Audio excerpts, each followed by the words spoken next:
তুই আমার ভিডিও হুমকি দেস না? ওই আমার সম্বন্ধে তোর ধারণা আছে?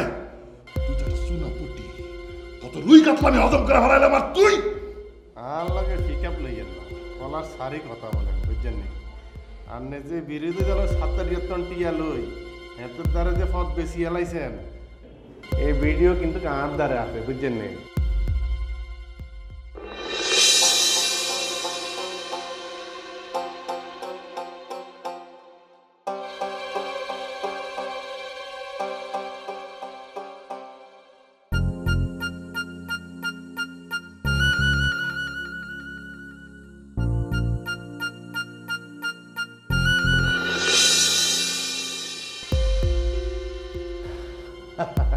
ও ভালো কথা।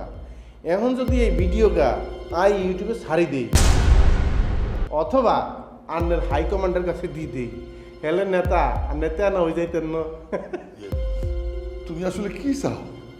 টিয়া পয়সা বুঝছেন নি নেতা, এরকম ফট বেশি তো মেলা কামাইছেন, বাইয়াকে কিছু দেন না। আন্নে শুক্রবার রায় টিয়া ৮ লাখ লই আন্নের বাড়ি সাধু চলিয়াইবেন কেন? ৮ লাখ টাকা কি মুখের কথা? ১ টাকাও দেবো না। লাগতো না আন্নের টিয়া লাগতো না কিল্লাই ইউটিউব কোম্পানি লয় কথা চলতেছে, হেতের অবশ্য এই ধরনের ভিডিও তো গায়, আর বিরোধী দল তো ইস্যু খায় না অনেক দিন ধরে, ইস্যু তো দরকার। ইয়ার পরে যদি আবার হাইকমান্ডের কাছে ভিডিও যায় হে তার কি আপনার ড্রাইভার লইব নি, চলি যান লাগতো না আন্নার টিয়া। আচ্ছা আচ্ছা ঠিক আছে, শুক্রবার রাত্রে আমি টাকা নিয়ে সাথে থাকুন তো। একখান কথা, আমার ভিডিও যদি কারো হাতে পড়ে কিংবা ফাঁস হয় তাহলে কিন্তু তোরে আমি একদম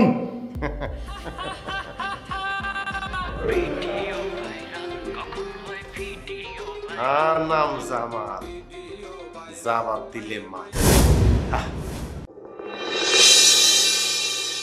পাশে আছে কত শয়তান, উৎপেতে থাকে তার খাড়া রাখে কান, যার পাশে আছে কত শয়তান। আচ্ছা আজিজ ভাই, আপনি কি একটা কথা শুনেছেন? মানে হাওয়ায় একটা কথা ভেসে বেড়াচ্ছে, সে কথাটা হলো একটা ভিডিও। একটা ভিডিও সম্পর্কে আপনি কিছু শুনেছেন? কই না তো। হ্যাঁ, শোনেন নাই? না। শোনেন নাই না? যাক, খুব ভালো হয়েছে।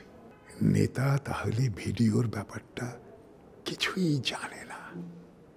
মনে হচ্ছে প্রফেসর সাহেব আমার ভিডিওর ব্যাপারে কিছুই জানে না।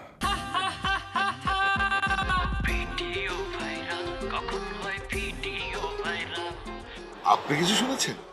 আমি মানে ওই যে বললাম, হাওয়ায় একটা কথা ভেসে বেড়াচ্ছে, কি যেন কি একটা ভিডিও, না শোনার মতোই শোনা আর কি।